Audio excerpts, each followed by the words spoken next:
Hello, hello. Kim here, Abundant Life Tarot, and I'm so excited because I have Amy from Hudson Valley Tarot on the live with me today. We have something exciting for you. We're going to be talking about offering or delivering love readings. Yeah. And yeah, this is good stuff, right, Amy? Yeah, it's definitely a juicy topic, that's for sure. Yes, it's almost like going behind the scenes with the tarot readers, this the behind the curtain and Yeah. sharing the good, the bad, the ugly. But yeah, we are excited. And if we have some time, we would like to, for those who would like a reading, we only got probably a little bit of time that I have Amy here online today. We will see if we can pull a quick pull for those of you who are called for that. So, but first, let me Yes. properly introduce. Oh, hi, Auntie Kay. Welcome, welcome, Hello. welcome. One of my Please Delete members. I appreciate you being here. Both of these ladies, Auntie Kay or Auntie Kay's Tarot, has an amazing channel. As does my guest, Amy. You got to check out Hudson Valley Tarot. I really hope you all do and subscribe. Thank So you are welcome. So we are doing a warm welcome here, and I've had the pleasure of getting to know Amy over the last couple of years, and we connected through Poised to Leap, my Ko-fi membership and mentorship. Yes. And it's just been a delight to get to know you because you have a wealth of experience and wisdom regarding tarot, business, all the things. Like you, have been doing reading, and I'll give you the floor in a moment to give a little bit of background, but you are a professional reader as well. And I just love talking shop with you all the time.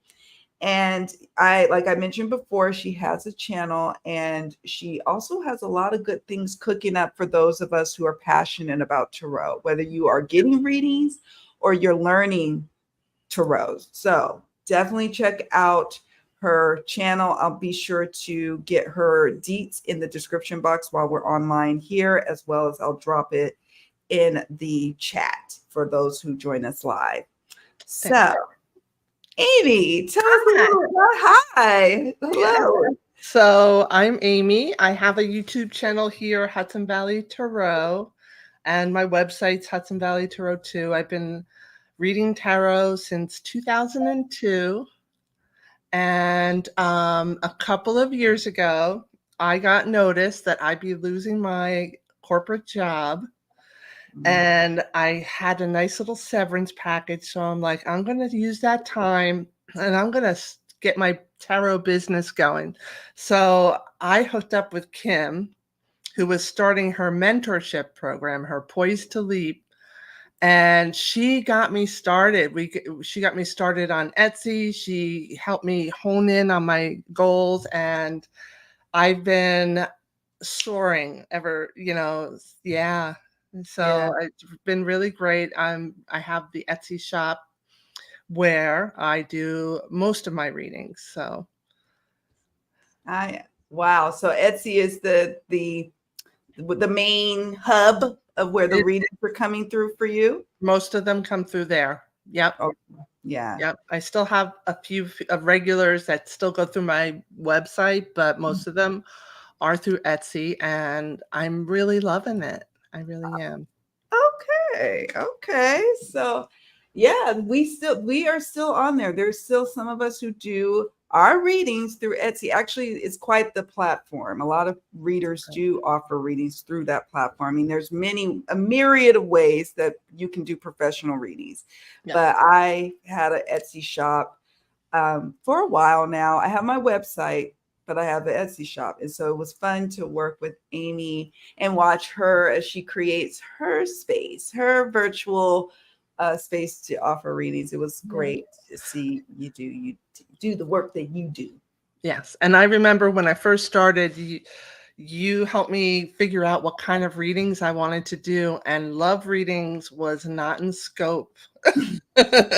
And you were like, okay. And I was like, I wanted to do all these spiritual growth readings, like life purpose and Mhm. career, and channel people's guides and all these things. But love readings, I didn't want to. And yeah, go ahead. And part of it wasn't so much that I was against them. It's Mhm. just I didn't want to deal with those things. Right? Okay, You yeah. know, I wanted to be more of like a spiritual counselor kind of thing, but I my mind has changed a lot since then. Okay. And Yeah. that's what we wanted. That's part of what we're going to be talking about today is that change. Because here's the thing, like if you are a professional reader, undoubtedly or no doubt you're going to be encountering folks, many of Mhm. folk who are coming to you for love readings. Yes. Um, that's usually, the Number motivation. And one. if you are wanting to get your feet wet with readings, it's almost, how do I say this? It's not like it's a boot camp, but in a way it kind of is, because Yeah. in order to get to those other types of readings, of doing like those life purpose readings, Mhm. And you're I know this we're not about that in this call, but really once I opened up to the love readings, then people started requesting more readings. I got more reviews, I got more exposure, and now people are also ordering the others. So it's worked out. it's Yeah. worked out. And I think that a lot of times we think that offering love readings is very pedestrian and it's not spirit. Some people Superficial. really are averse, to Yeah. it. Like, that's not why I'm using my cards, and that's okay. There's a reader for every situation. But it is a spiritual thing that you're doing, and you're really holding space for people who may be going through something very, having to be tenderhearted. And Yeah. it takes a special kind of reader to hold space when people are hurting, when they're Mhm. hurting because they can't find love or they're having a challenging relationship issue.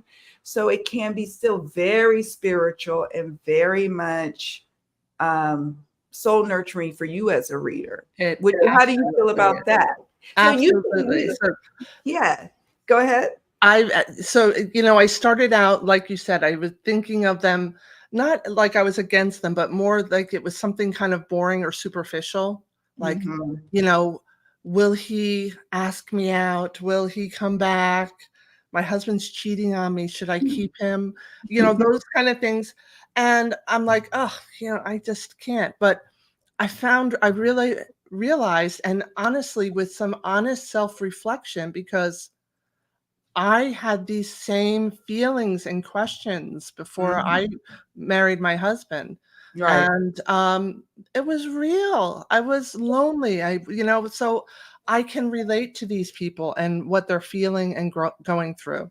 Yeah. And, it's just as you said, Kim, as I started doing them, even like those classic, what we, love questions, Mhm. I realized that these people, men and women, they really, it is part of their souls Yeah. work that they're Mhm. going through right now.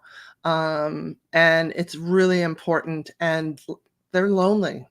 Yeah. They're lonely, they're insecure, or they're just, and they need that extra boost. They really do. So, Absolutely. and it's been very rewarding. Yeah. It is It's rewarding. And yeah, it's you hands touched on down. something too. Oh, go ahead.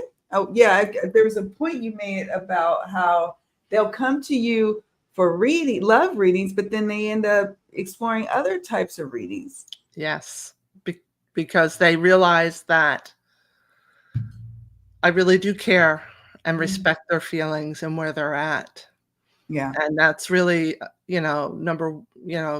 something really important if you're going to be a reader is you need to respect your querent and where they're at.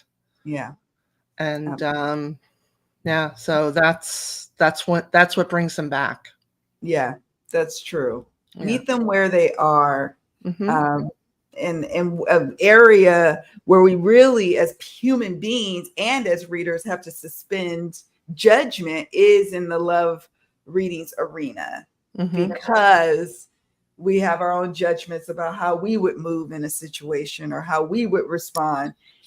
That's And the other thing. yeah, You have to go into these readings like I mentioned, I've gotten questions like my husband is cheating on me, or he left me for this woman. Will he come back? And mhm. I'd be like, Amy's thinking, why would you want him back? Yeah, right.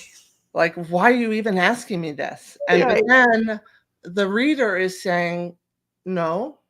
yeah, And when I set my intention, because I set an intention before every reading, yeah, I give away my opinions yeah, and I just channel the message. absolutely. And Yeah. honestly, I surprise myself sometimes with the messages I give these people, and they're like, it helps. It really is important to be completely objective. Hmm. That's another thing is sometimes they give it anyway, but I don't ask for pictures or birthdays because I don't want to prejudge in any way. Yeah. Oh, yeah. By Yeah. appearance, by what sign you are, for anything. I don't want to know how old you are. I Yeah. don't I just want to bring in the message. Yeah. No age differences. You Yeah. like what they call Yeah, it, May December yeah, relationships. Yeah. Yeah. yeah. That that's the thing I see a lot of professional readers struggle with is they what ends up happening, I think, Mhm. is they were reading the cards, great, fine, but then they want to infuse a lot of their personal advice or in counsel when it's just like, look, read the cards, say, like you say, tap into the guidance that you're being a conduit for. Mhm. And then I've had querents that will say, well, what do you think? Yeah, Or they'll say, well, I don't know what to do. I don't, and I'm saying, well, here's Kim talking. Kim, big yeah, sister or aunt or whatever, how old I am to the querent. This is me. You are always at free will choice, dear querent. You know that, right? This is what I believe, and this is how I would move. But this is you, and I support you, querent, and whatever it is that you are endeavoring on. But we can sometimes get really judgy. I find myself, if I get too judgy, I think that's my signal that I need to take a break, a couple of nights off of readings. If I start to be like, I can't believe this lady is taking this man back again. She came back, and this is like her third reading in the last 6 months. And yet again, they're going through the same issue. And if I start to feel like judgy, I'm like, nope, then I'm not tapped in like I need to. Because like mhm, you said, when you sit at the reading table and then the cards, you could be amazed at the readings that come through. Like, and you may have been stumped before you started the reading, like, oh my God, what yeah, am I going to say to this person? And then you let spirit take over and the cards, and it blows your mind, you know? yeah, yeah.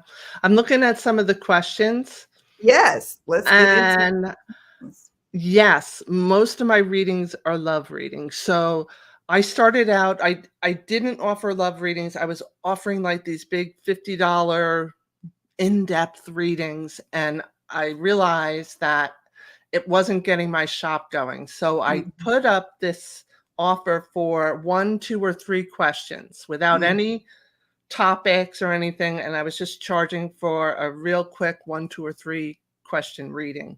mhm. And they were almost all love readings. Yeah. Some weren't, but mostly, yeah, they were all love readings, and I did them because I was trying to build up my shop, get the algorithm, get reviews. So yes, I think, Mhm. Is it Kim? asked J. Marcus? J. Marcus asked, "Thus, they are, I would say, for me, probably 80% love readings." Yeah. Yeah. Yeah. I would say that's a good percentage. I would, yeah. No Mhm. matter the platform. I have an Etsy shop and I'm also on the hotlines. I know a couple of you in the chat are either don't do readings for others or they don't do professional readings. But there's one of you who I know I won't share, but you're also on the hotlines. So 80 to 90%, I'd say even 90% on the hotlines is love related. Mm-hmm. But I convert those love related questions into, I have people who all the time who come to me like, I'm going through something with career now. Can we do a career reading? Do you do career? I'm like, of course I could do a career reading for you. Absolutely. Yeah. But Etsy as well, it's about, I think my ratio is 80%. And Jay also asked, or Jay mentioned, let me scroll. Let's see. I've been looking into selling on Etsy and looking at Kim's readings. Okay, Jade. Yes. Yeah. And you can check out Amy's shop as well. I've been building up her info in the description box. So check it out. But if you're getting that nudge, Jay, that chances are you're very much ready to make that leap. If you're getting to this point of, exploration and seeing how us readers are, what we're up to. Yeah. It's working for me. And Kim is the one that got me started and off to a good start. So definitely. Thank you. Thank you. Hey, Adam Bluefire. Glad Hi, you are. Adam. Yay. Let's see.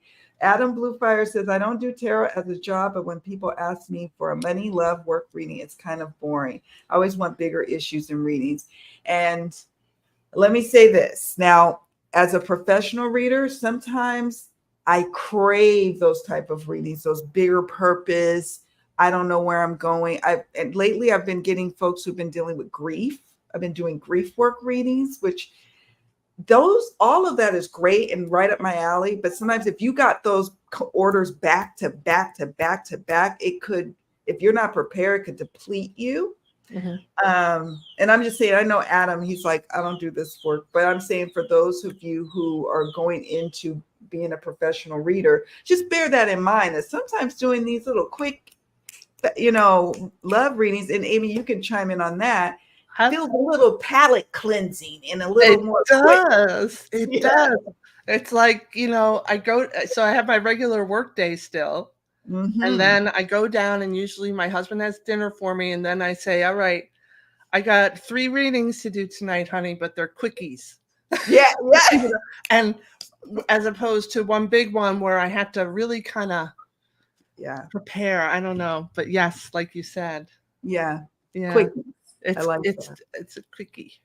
Quickie. I like the quickies. I like the quickies too. Nothing wrong. Nothing wrong. No pun intended. Nothing wrong with a quickie. No.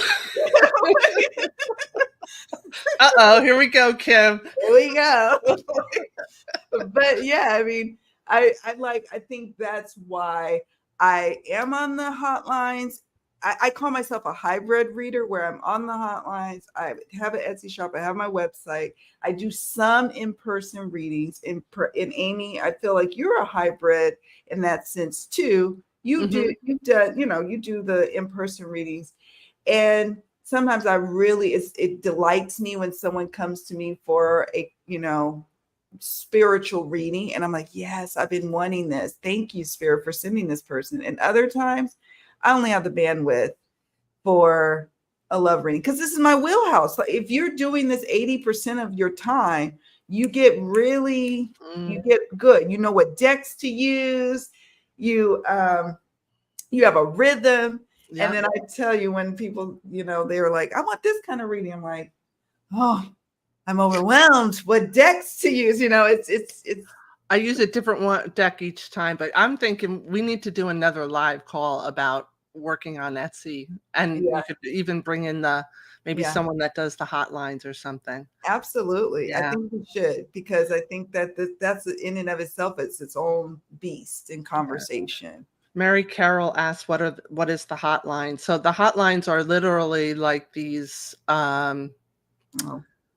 You have people calling in and asking questions, and basically, and I haven't done them, but Kim does them, where you, like, when you want to work, you sign in and you put yourself out there, and then they kind of pick you and you charge by the minute, and it's really like literally 5-minute readings, right? 5-10 minute readings.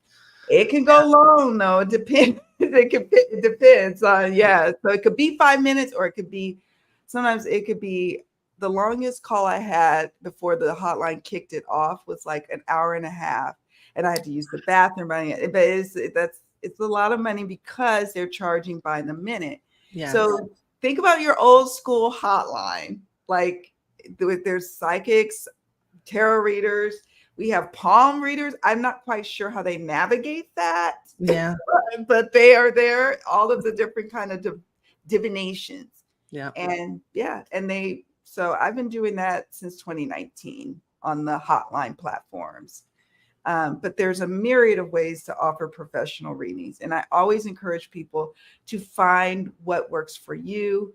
Some people really just love doing in-person readings. Some people only want readings that come through their website. And there's pros and cons to every single option. Yeah. And you can, in love readings, I assure you, on every option, it's gonna be, you're gonna sell them. Yes. Yeah. And honestly, I truly mean this. I really I have a totally different perspective on them now. Mm-hmm. And I really find it very rewarding. I don't find it boring at all. I feel like it's really helping these people get through some really rough times. Yeah. And sometimes they take it well. Some people though, they're hurting. And they're trusting you, and it's a responsibility. It is. It is a huge responsibility. And I don't take that lightly. I don't think you are not, and I don't think many readers take it lightly, but sometimes I think we can get a little jaded, a little annoyed, a little tired, a little burnt out. Yeah. And we could take it out on the client or querent, and they're coming to you, they're vulnerable. A lot of times they tell me, I can't talk to my friends about this. I have talked to them, I've talked their ear off, or they're ashamed about something, or they couldn't get over this person, that whatever they're grappling with. And it's like, well, we get to step in and help heal it one-on-one, and some people are like, well, that's not healing, it's entertainment. It's however you want to look at it. But I feel this is a form of spiritual healing. Yeah. And so what did it change for you? Because I remember when we first started working together, you were like, you were not so excited about love readings, as many of us are a little hesitant. We're going to talk about the pros and cons of them. I was biased. I felt that they were superficial. I felt that they were immature. But I kind of, like I said, I put that 1, 2, 3 question listing up on Etsy, which took off, and all the questions were love readings. And I'm like, well, if I want to get my shop going here, I have to do this. Mm-hmm. And I thought a lot about when I was younger. I was a divorced single mom. I was never getting dates. I was lonely. I was like wondering, would I ever find someone?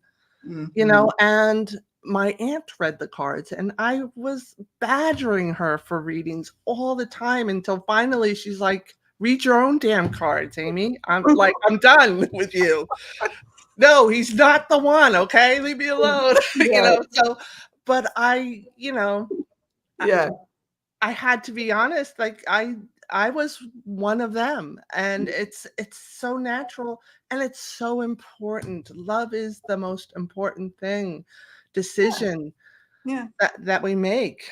So, exactly. It was being kind of forced, I guess you could say, to do them, and then being honest about my own history made me think of them very differently. And I'm so glad it worked out that way, because I really do find them very rewarding. Yeah. I do as well. And and we all, if we're adults and we've been around for a while, even if we haven't been through that many relationships, we probably just living life know a thing or two about navigating relationship issues, not even necessarily romantic, but just relationship issues. Yeah. And so if you put yourself in that person's shoes, that's what I do. Like, I'm like, oh, okay. I pride myself on, like, I wouldn't mess with a married man, but I have messed with unavailable, emotionally or unavailable men before myself. Yep. And so I can hold compassion and empathy for a person who is going through something like that, and suspend judgment, as I like to say. Yes. I've done readings for people that have been told me they're cheating on their spouse. Mm-hmm. And, like I said, I have to let go of what Amy thinks and just give the reading. Yeah, exactly. Because they're going through a lesson as well. Yeah. And I don't know why they're cheating on their spouse. Right. And it's Ooh, not my place to judge. absolutely. Yeah. That's so important, what you just said right there, that I think as professional readers, we may lose sight of. Like, we don't know why they're having to go through that, but they came to us because they need some sort of guidance, or they asked a question. Maybe it's predictive in nature that they're asking, like, oh, what's going to happen? But, Spirit also will say, well, share a little bit more about what's really going on inside of them, or what's really the dynamic of the situation, and you share it, and they have an epiphany, they have an aha moment that they may not have gotten if they never got a reading, so I try not to be getting in the way of like what people's spiritual journeys are, and who am I to judge where they're at on their journey. I'm not one to judge, so Yep. So yeah, that is, I'm all over the place with let's see. I'm looking at our comments here. I read on past lives, shadow work, true crime, love true crime. Yes, crazy girl with that. I love that. Days, events, history, the bigger topics. When I get smaller questions, I do read them, but I do find them shallow or boring. And what's cool is, if you're a professional reader, you get to dictate whether you're on Etsy. And Amy brought up a good point too. She wanted to get more exposure for her shop on Etsy, for example. So she knew, like, you have to make a more, universal type of offering. And that works out for her. But some people are like, I don't care if I only get 3 customers this year. I want the 3 to be these types of readings, and that's it. And that's fine. That's okay. You find what works for you. There's how many people on this planet, and how many of them, so it's all good. Yeah. Do they ever have people ask about love? You tell them and they don't take the advice, then return with the same question, topic, or person. I have this one person even asked me for a refund because she was so adamant I was way off and there was no possible way he was feeling that way. And I didn't give the refund because after I give the reading, I don't do that. Right. And then she came back, I don't know, maybe 2 months later. You were right. Now with so-and-so, and I want to know, what does this one, should I pursue this one, or and so it was like, and then they come back, she didn't, I don't know if she took my advice or not, but she can, she confessed afterwards that you were right. Yeah, and I do have people that keep asking, they ask about one person and you give them the answer, and then they come back, well, what about this person? Yeah. And and I answer the question, and now then eventually this person would come with, she's the one that did the life purpose reading, and that's where we really got to look at what's blocking your you from finding love right now. What's the self-work you have to do to be ready for a good and positive relationship? Absolutely. And to answer this question, yes, I do have people come back. And what's interesting, a lot of readers have different what do we call it? Not rules, I guess policies on.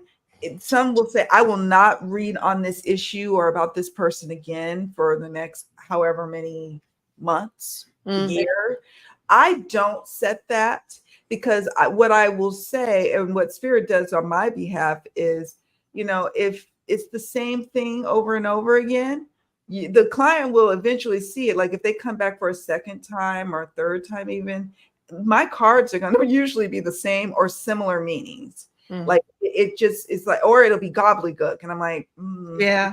changed from. I haven't had that happen yet, but reading for myself about the same thing over and over, that I've experienced that. And that does happen. And that's, to me, that's when it's like, we told you, and Right. I believe that the messaging, because I kind of reach out to people's guides. Yes. And use the cards as triggers. And I just tell them, and your guides are basically saying they're done answering this question right now.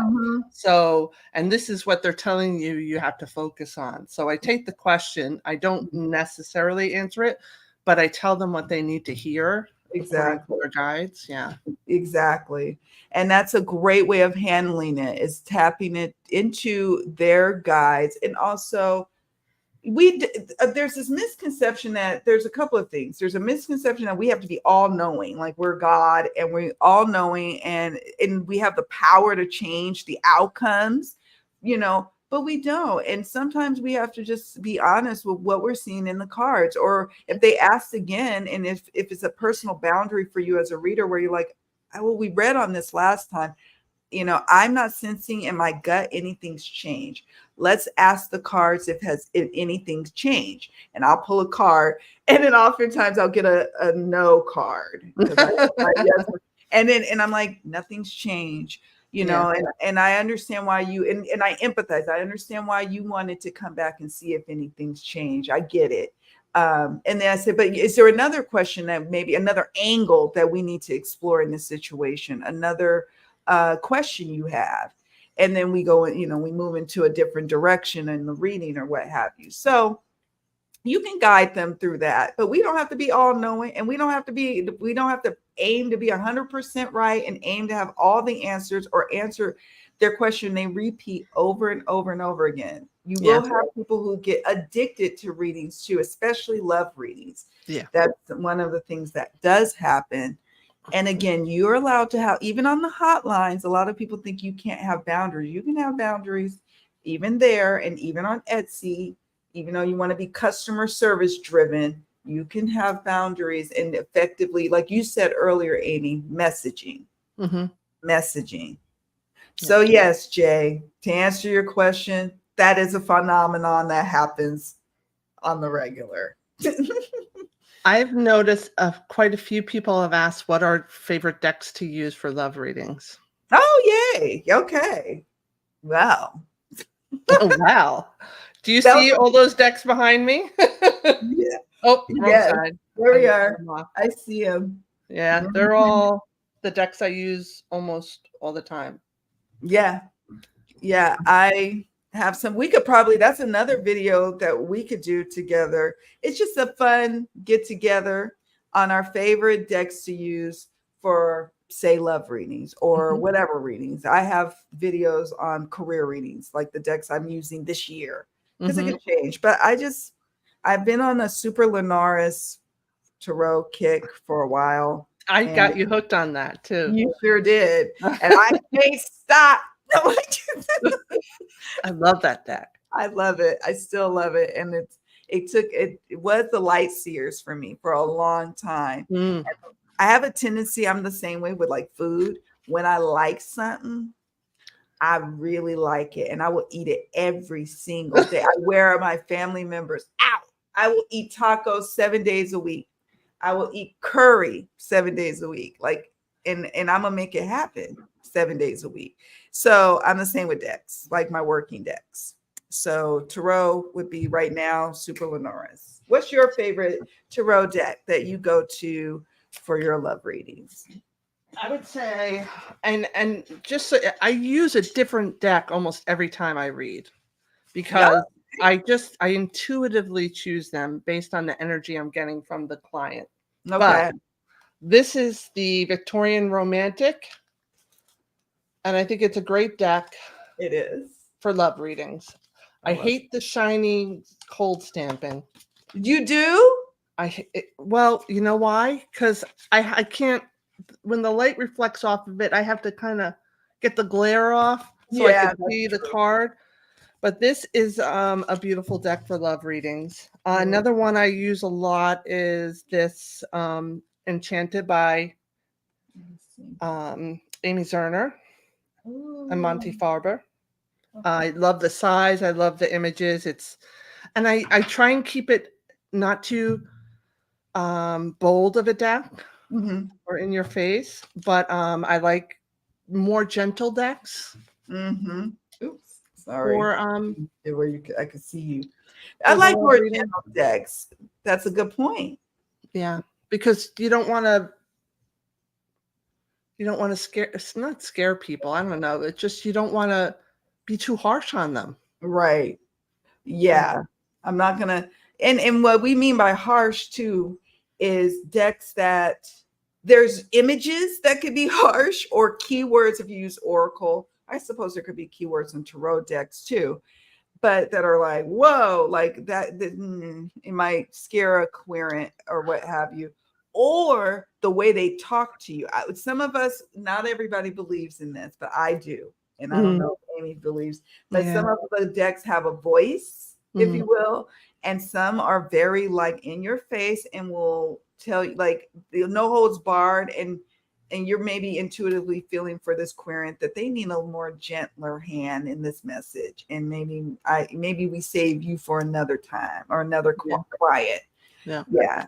Another one I like, and this is a deck I've had since I first started reading, but I use it for a lot of different things, but I like it for relationship or love readings, is the Osho Zen. Without the MasterCard, I got rid of that, but I like the Osho Zen, the way it reads. For me, it works great for relationship readings. Okay. Osho Zen. Those are excellent options.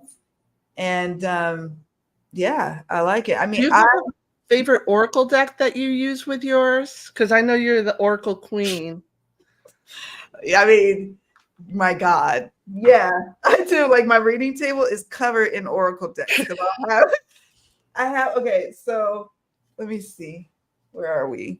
So one of them. This is the one I use almost every time. Oh, what's that one called? Oh, wait, the Untold. Oh, goodness, the Untold Truth of the Heart Oracle. So I use one also called the Untold Truth, but it's by My Ugly Truth Tarot. I don't think My Ugly Truth. That's that's the name of it. That's the name of it, right? And you can tell Kim's decks get a lot of use because they actually have wrinkles. Yes. They getting worn out. I worry, about when they go out of print. Like, what am I gonna do if they go out of print? Oh my God, I'm gonna be so sad. Because that does happen. Because I wear them out. But like this one, I only use this one if, like, for example, and not only, I will use it from time to time when there's a relationship challenge, or we're trying to get to the like what's really going on, because the title says The Untold Truth, Hidden Dark Secrets Oracle. So let me pull something here that could be going on. We have liar, it has multiple keywords: liar, pathological liar, and caught lying. So then you could say all of these are applicable, or just one keyword out of these three stand out to me about this situation. And then you could go into the direction of what they lying about, what is going on over here, or playing mind games and manipulation. So it's not gonna be for every love reading. Yeah. But I made one. I made a few of my own Oracle decks. They're not for sale or anything like that. I just made them because the keywords resonate for me. Good. So how about you? These are mine. I like these size too. I like what your size as well, like the tarot size. Yeah, I generally I'll use this one sometimes. I did because I think it has a nice balance of positive or positive and negative cards. And I found every time I use it, I might pull a couple at the end of the reading, and every time they're totally in line with what I was getting from the tarot cards. So this one, or if they're not in a relationship, they're looking for love. I use I have the Doreen Virtue, Romancing the Angels. Yes. Yes. I like that one. It hurts that it's her deck, but I do use it. I was so bummed. I had that deck and I left it in the United States. I brought the box, but the guts of the box are in my parents' house. I left it in a mad rush, but it forced me. I'm like, okay, that's fine. I have been using it all the time. It was getting worn out, the Doreen Virtue's Romance Angels. So it forced me to be like, well, what love oracles? Yeah, what else is out there? And then, and really and truly, you could fashion a lot of different oracle decks into a working love oracle, truly, in the tarot as well. But those of us who read professionally, we have just like the tools of the trade. We have our favorites, and we don't collect decks for nothing. No, I do use a lot of them, not all of them. And I kind of cycle. Yeah. I cycle cards in and out. But I find that decks have personalities. Yeah. I mean, I chose a deck intuitively. I love this deck. Oh, I love this one too. Yeah. All right. Deck love. It's called Exile, and they have a dark version and a light version. The light version is called Awaken. Oh. And I've heard of this one. I don't know what they would call this theme. And by the way, the little book that comes with it is really good. But it's very kind of manga. But there's subtle imagery. I remember there was one card in here, it had like rabbits and something in it, and I just felt like I had to pay attention to the rabbits, and I made some kind of mention on it. And the person came back and she's like, oh my God, he has rabbits, and he loves his rabbits, and that's all he ever talks about. And I'm like, oh. And I was drawn to this deck. Yeah. So, you know what I mean? So there's like, these things happen. Isn't it really cool? Yeah, it's so cool. That's the magic of it. Like, that is the magic right there. Like, you don't know why you're intuitively called to go grab that deck, and you do. And then that card comes, and it's a card that like instantly resonates with the query. And you're like, maybe you didn't even notice the rabbits like that, or maybe you interpreted it in another way. And they were like, I know what the rabbits mean. Well, for that person, it validated that he was definitely thinking about her. Yeah. Isn't that trippy? I love those moments. I love them. And that's why I don't feel bad about having a whole slew of decks. Oh my God. But I've never seen those before. I never heard of them, actually. I like them. Those are beautiful. Beautiful, beautiful. Let's see what we have here. Mari Croissant. Fantastic, Amy. That way you can avoid the negativity that can come from some clients. I think that's when I was talking about not using pictures or birthdays or anything. Yeah, I like that. I think that's what she was doing. Yeah. Mm-hmm. And yeah, we have to. And I like how you said too, and I do the same as setting intentions on, on the type of, before each reading or before your start of your reading day, setting an intention of protection. Let's see. I'd like to know what I can do to fix my indifference about finding love. I'm super independent and can't muster the interest to date at all. I'm a star of this question. Oh, yeah, because we can do that. We can pull a card. Yeah, we can do the reading. Yes, I put you on the card. It's a great question. Yeah. Because I know if I was on the market today versus how I was back in the day when I don't know, I'd probably be indifferent too. I would be a hard shell to crack in love. And Adam Bluefire, it was when I became indifferent that I met the one. Mm-hmm. That's true. I didn't care. And I was like, I was at a place where he better be good because otherwise I can't be bothered with this. Exactly. That's what I tell people too. Love comes in when you least expect it because you're not really, your life is so full that they're an addition. They come in and they should be an Yeah. addition. Yeah. Yeah. Oh, let's see. I don't read at all. Just a fan of Kim. Oh, I'm glad you finally Aw. got alive. Thank you. Yes, and definitely check out Amy. Aw, Check thank out her you. offerings. Yes. So I'm just getting caught up here. Is the hotline through Etsy? No. So hotlines, have you heard of, maybe you never heard of them. It's like Purple Ocean. Purple Ocean is a big one. Keen is huge. Kasamba, I see a lot of commercials for.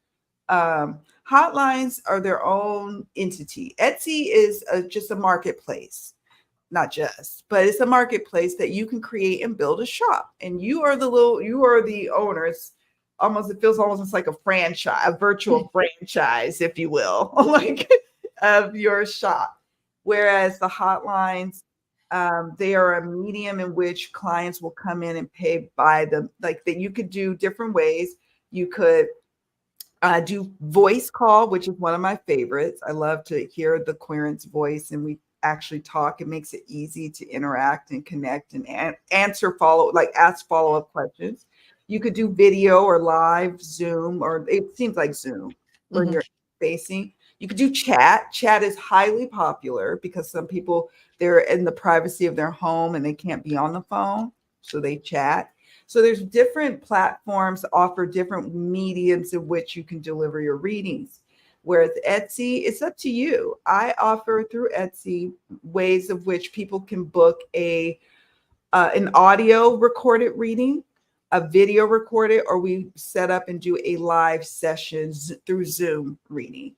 What are your favorite mediums, Amy, on offering readings through your Etsy or through just your business? What's your favorite way of? I keep it all the same. I started out offering different ways to deliver it, but I've settled for audio recordings. Okay. And I give it a link to them. I store them on Dropbox, and I put a link in a PDF with a picture of their cards and information for my website and everything, so that they can follow me. And that's how I like to do it. Through my website, though, I schedule Zoom calls. And those readings are very different than the ones I do on Etsy. Yes. Like we're getting deep. I'm going to want to know, what does this card make you feel? Yeah. What stands out to you? I'll ask you questions. Usually we'll go through question, will lead to another question, will lead to another question. Sometimes what I do in the lives is I have their general question and I do the spread. And I say, don't ask any questions yet. Just let me go through it. And it's like, just like channels through. And then we go in and we delve. Then they ask questions and we delve deeper and we kind of go into whatever. Yeah. That's kind of how the live readings work. Mine as well. I get the cards down. I use jumpers, as many of you know, and whatever jumps, and I sit for a minute, I guess I sit with any of the formats, audio, recorded, video, but with live Zoom, it's easier because you can be like, okay, this is my moment. I'm taking in the messages. I say, like you say, you go on, you speak on what you're seeing and intuiting about what's on the table. And then that's an opportunity for the client or querent to ask their follow-up questions or say, well, let me see that card again. Well, what does that mean? What did you mean when you said this? And exactly. And so it's like you said, totally different dynamic and feel. And I like that. Some people are like, they only want those types of interactions. And I get why, but I like them all. And I like them all for a variety of reasons. And Miss Moonlight, hi Miss Moonlight, is so now like with internet, like the sky is the limit with hotlines or even Etsy readings on how Yeah. you can deliver your readings. Yeah. No longer just the telephone. It can It be, can be. Yeah. yeah, but how do I inquire about a reading? Well, we We'll gotta, put links. yes, We'll yes, put links. I have a link to all my links. yes, yes. We have a link for that. Like, tarot doesn't sugarcoat; it gives you to straight, and that's what I love about it. I love tarot. I do too. But how you deliver is important. So it can deliver to you straight, but sometimes you have to kind of throw a softball yeah, at the querent because they're not ready. And each one is different. Some say, just give it to me. Tell right, me I'm fine. I'll be fine. I just need to know. Some you just know that they're fragile. yeah, And you have to really kind of respect wherever they're at. true. Yeah. That's true. That's very true. Like you have to meet them where they are, and especially with love readings, like you said, Mhm. like, and it's not like some people, like some readers will say, well, this is just my style, I give it to them straight, and hey, I'm all here for that because there are many people who want it like that, but I think my querents and clients find me because of my approach and how I deliver the readings and how I use special care and how I deliver Mhm. them. And that doesn't mean I'm not giving you the truth, or I'm not, I'm sugarcoating it to the point of it ain't the truth. No, I am giving you the truth. It's just my delivery is different, and it doesn't make it less potent than Right. someone's like, well, I'm leaving, girl. Yeah. Like I don't like I that's And not gonna some be are right. like that, but the people that want that will go to them. It's like That's right. it's Exactly. there's someone, it's like a soulmate. There's someone perfect for you out there. The Yeah, perfect tarot reader for you is out yeah, there, and we're all different and we're all perfect yeah. in our own way. Exactly. Exactly. So let's see. Jay Marcus says, "What's your opinion on someone who asks about a love?" Okay, now this is good. This is what we talking about here on love readings. So, Amy, would you like to answer Jay Marcus's question? I did have so I think what she's asking is they weren't asking about themselves at all. Right. They were asking about us. I did have someone ask me to do a reading because they were worried that their brother was was being abused in a relationship, Yeah. and they Yeah. asked me to do a reading about that relationship, and I Wow. did do it. Yeah. Yeah. I asked the guides, I'm getting goosebumps because I had to really kind of ask myself, is this ethical? But when it comes down to it, and some might say you're just making an excuse, Amy. Maybe I am, but when I do a reading, I'm reading my querent's energy. Yeah. So really, but I'm also channeling messages from spirit. Yeah. And honestly, if I felt that her brother were in any kind of danger, I would say, you need to call someone, or maybe you need to Mhm. there's adult protective services, and there's things Mhm. like that maybe you could intervene if you really think he's in physical danger or Mhm. something like that. Mhm. So, and that's another thing where, when Mhm. you're doing readings, is you have to know when to recommend the professionals, because yeah. But I did do that once, but I guess it would be on a case by case basis. I Yeah. mean, because there's a difference between being worried about your brother and being nosy about your ex's Or your relationship. children or your adult children. Yeah. Yeah. Like people can be a little nosy. Yeah. Yeah. I Yeah. mean, and yeah, Yeah. like, oh, And go I ahead. guess I would if it were someone being nosy, or I thought they were being nosy. But yeah, I think, I don't have a straight answer. It's a case by case for Yeah. that particular. I think it's a good answer. That's my approach. It is case by case. And I also know, and if it is truly a third party where there's the Aquarian is not in the mix really at all attached to their question. And I will let them know, Spirit, we're gonna, I'll ask this question, but Spirit will only deliver what is most appropriate for us to receive. Yeah. And so I'll get this information, I'll convey what I can. And if they keep asking more probing questions, Spirit's gonna put up an energetic wall where I'm like, okay, it feels like we butted up. Yeah, we're not going to be able to go much further than this, but is there something else you would like to ask? I don't have a hard line stance on, no, I will absolutely not do third-party readings. And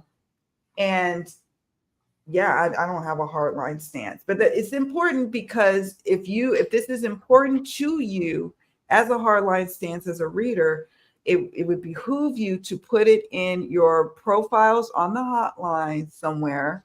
And yeah, it might impact your business because a lot of times people are nosy and they want to know what they want to know. And yeah, but if you don't want them, then say it. Be authentic and get it out, put it out there straight. Exactly. I had a person try and get me to do, and this is actually, they messaged me before they ordered any. They never actually ordered a reading. And they were very appreciative of my honesty, but they wanted pregnancy reading. I'm like, I don't do pregnancy readings. For me, that's a health issue, and that's, I don't go there. Plus, my feelings are, it's such a sensitive area for some people that are having a hard time conceiving, that I can't play around with that. Right. And so, and each of us are different. I offer trying to conceive readings, but from a spiritual standpoint of how, what can they do to, align their mind, body, and spirit, on this journey as they're trying to conceive. It's a different approach, whereas some people are predictive, like on Etsy too, where they're like, no, I'm going to predict that you're going to get pregnant on this day and this time, and you're going to have a boy and a girl and this or that. And so there's degrees to this. So we all have our different philosophies, our policies, but I always just say, just be transparent about what it is you offer. And if they put in an order, like on Etsy, for example, and they say in their description of what they are looking for, and it doesn't jive with you, right then and right there, send them a message and confirm that you got the order, but you can't, you may not be able to read on this. How about this question? Or offer different alternatives to what we can read on, and say, or I can refund you, and give them an opportunity. Once I deliver my policy, and you touched on this earlier, once I deliver a reading, I don't offer refunds. So once I've gone through all that energetic heavy lifting, I don't offer a refund. So, but if I haven't delivered on it yet, and I'm iffy on like, I don't know, I'm feeling away. Let me send them a message ahead of this and get clear and let them know what I can and can't read on, or choose not to read on. And that's okay. Yes. We're gonna, Miss Moonlight, we touched on this and you probably already saw it, but we are going to probably come back at some point and just have a deck extravaganza. I think we're gonna have to do that, because I'm just like, I want to grab all the decks. All the decks. Yeah. All the decks. Let's see. Auntie K, there's so many reasons someone cheats, and the patriarch and capitalism often underline it. Yeah, there are so many reasons. And so we can't judge. We can't judge. And whether it's the person stepping out on their marriage or they're engaging it with a married person, I just find, what if this was my cousin, my dear old cousin? Am I gonna, what is it? What do you call it when you get rid of people? Disown them. Am I going to disown them? No. I'm going to, would it be something I engage in? No, because I don't want messiness in my life, in my love life. I just don't.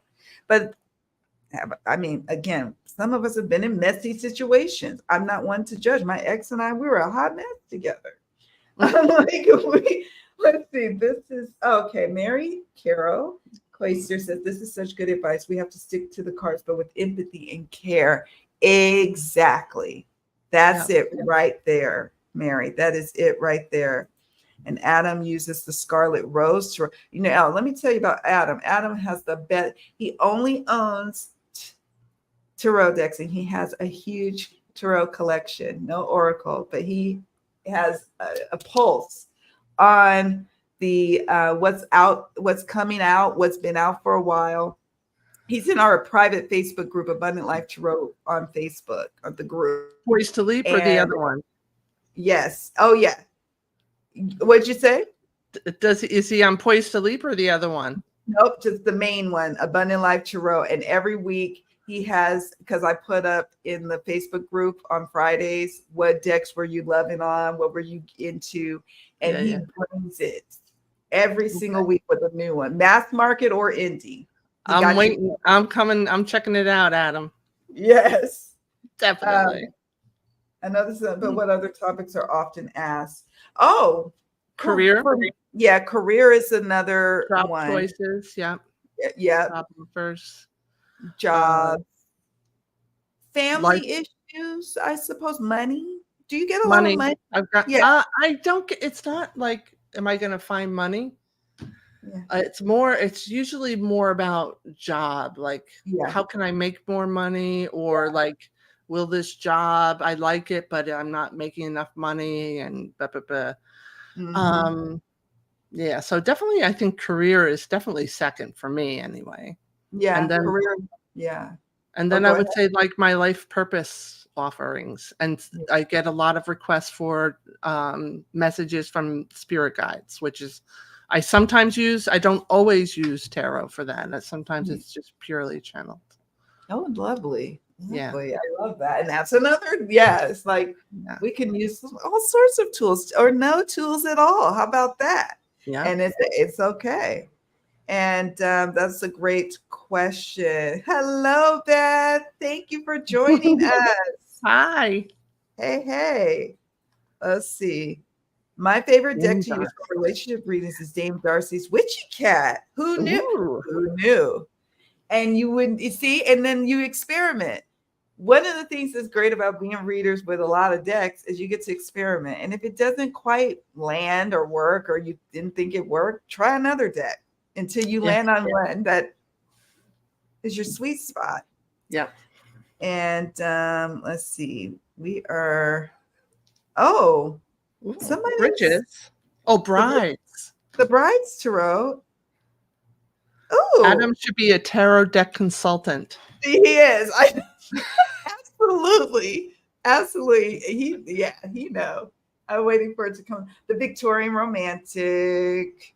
I have it, but I baby it so much. It was gifted to me, and so I baby it to pieces. Because I'm like, I have like 4 copies. Do you? I have every edition, and I think I have like 3 copies of the latest one. OMG. Okay. I do love using them, the Victorian Romantic and the Bohemian Gothic. I have amazing readings. It's, it's a Gothic deck, but I've had amazing love readings with it too. Darkly romantic. I love it too. I love the dark, the shadow of it all. Yeah. So and Auntie K, Krista, says, I don't have any romantic decks, but I use all my decks for love readings because it's mostly what I get.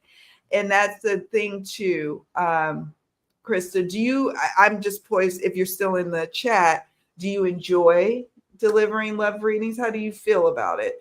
Because that brings me to some other things. So I we gushed on about what we love about love readings, but what are some of your challenges, Amy, in offering or delivering love readings? What would you say some challenges, or, it's just hangups that you hear maybe your fellow colleague tarot readers complain about? Well, it's the ethics part, where if someone's asking you, how does someone feel about me?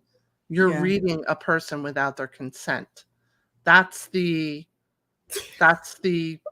argument against relationship readings. How I look at it, and I answer those questions. That's what I get the most, and I do with good conscience answer those questions, because I am not intruding on that other person's energies. Right. I'm not knocking on the door of their guides. I'm not trying to read their energies. I am reading my querent's energies, and I am asking my querent's guides for the messages that my querent needs to hear now. Yeah. And Yeah. that is what I'm giving them. And it's Absolutely. usually about how they feel. It usually goes back to them. That's Well, right. if you feel this way, maybe, this. Hmm. Hmm. Um, so that's the big thing about relationship readings, is that Hmm.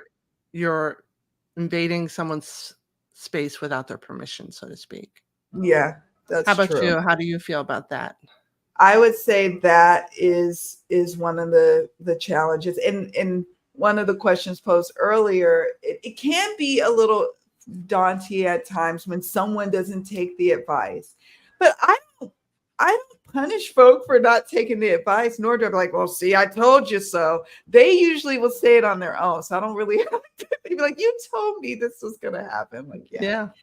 But it can wear on you after a while. And I do take breaks. I have to take time off during, like, at least 1 or 2 days off a week. I read full time, or well, it's my full time gig. We'll say that.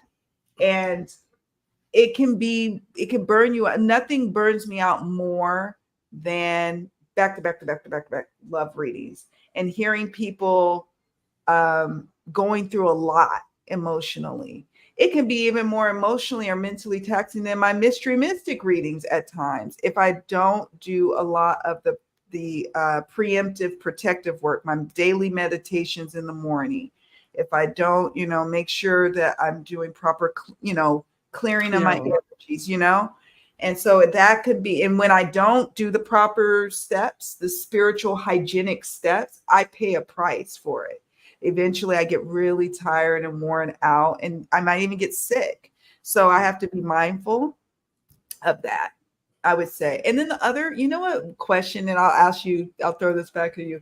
One of the questions that are challenging for me, I love how Adam prefaced his question like he would like to open up to love, and he knows this about himself. He's very self-aware, but he wants to know what can he do. I love that he is very much engaged in like and invested in that. In what can I do to open up to love?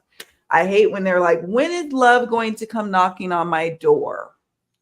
I don't know why it bugs me. I don't know why that question bugs the hell out of me. I don't know I why. And love that question. do Because you? that's kind of like a life purpose question. That's be saying you need to work on your self-esteem, you need to work on loving yourself. I'm just making stuff up, but that's when we go into um and this is just generally if you put out I'm desperate, the energy of desperate, you're going to True. get people that are preying on desperate people. That's true. If That's you are putting out energy, I'm a victim, you're going to get someone that's going to victimize you. If you put out energy, I am all good all by myself, and you better be Mr. or Mrs. Wonderful, or I don't have time for you, you're going to get Mr. or Mrs. Wonderful. yeah. Yeah.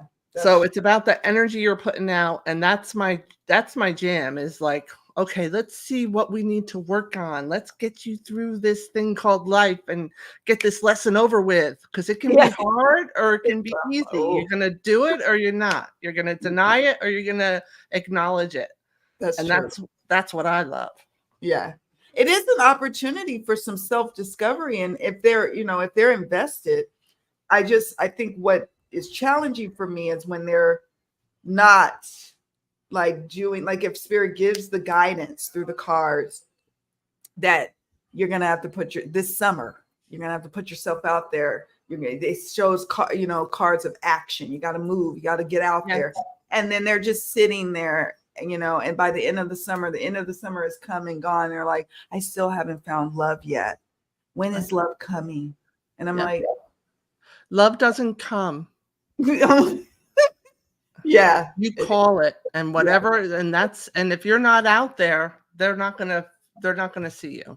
Yeah. And you bring up a powerful point about the vessel in which you're calling it. So You're calling. I know, I'm getting excited. You call in like you're like, okay, I'm ready for love. But you have all these cracks and stuff that is like, it depends on what you're calling in and what you're attracting. And sometimes we don't realize that there's broken pieces that inside of us that needs a little bit more healing or patchwork of it before you are accepting what's coming in. And that's where readers are powerhouses in helping people to navigate that self-discovery. So that part is amazing. I've had, when you have to tell the person you're the problem in this relationship. Yeah, how do you do that? So like, because I really knew, I really felt deeply that this person was sabotaging their own relationship by being accusatory, by, yes, kind of stalker kind of vibe. And I had to tell them that. But when you tell them that, you don't say you're being a stalker. What do you expect? You say, I see that you're really insecure. Something must have happened that makes you feel like you need to be in control, and you need to work. Let's work on this, why you feel this way, so that you can have a healthier relationship next time, or something like that is how you deliver. Because you always have to, you're not here to accuse, you're here to help. Right. Exactly. And they could be clinging for a variety of reasons to, they could be possessive and clingy. And oftentimes we are, the person who's seeking is a big part of the problem. Yeah. Not all the time, but they have a hand in it. And it's all, like you said, in how you deliver that message that can help them receive it and be like, oh, I see what you're saying. I have a querent right now that I've been working with. She broke up with this guy. They're reconciling, and that was in the cards. Reconciliation is going to happen. But also what was in the cards was there's a streak of possessiveness and jealousy, and it could sabotage this delicate time. And the person that she is engaged in this relationship with, he has reservations. Because we asked what was his feelings about a reconciliation, and I can't remember exactly the cards, but he had reservations, and he was like, I'm not rushing back to getting back into a relationship full on until I can see some patterns changing. And I had to tell her that. She didn't like it, but I think she received it. And the next time I think she came back and she said, we're doing better. Can you just give me a forecast on what's to come? We are doing better. I listened to what you were saying, because I'm like, you're over here worried about is he on social media and this and that. And if you got to be in a relationship like that where you got to worry like that, then I don't know if this is right. She's like, well, he hasn't given me any reason to worry. I'm like, well, then stop worrying. What's going on? What's really going on? All right. Yeah. So, hey, Althea Grace. So Whisper, thank you for joining it. I'm so happy. No, we're here. We just are just going through our questions, making sure I covered everything. And I think we've covered a lot here about love readings. Mm-hmm. And I just really, I guess, let's touch on this.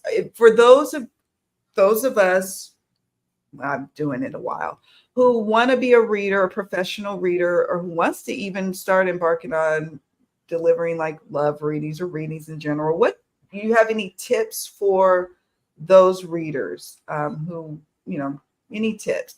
Or do you have tips for clients? Because some of the people who watch your channels are not necessarily those who are readers. They receive readings. So either way, whether it's tips for readers or clients, do you have any tips? Tips for readers is don't try to be anyone but yourself.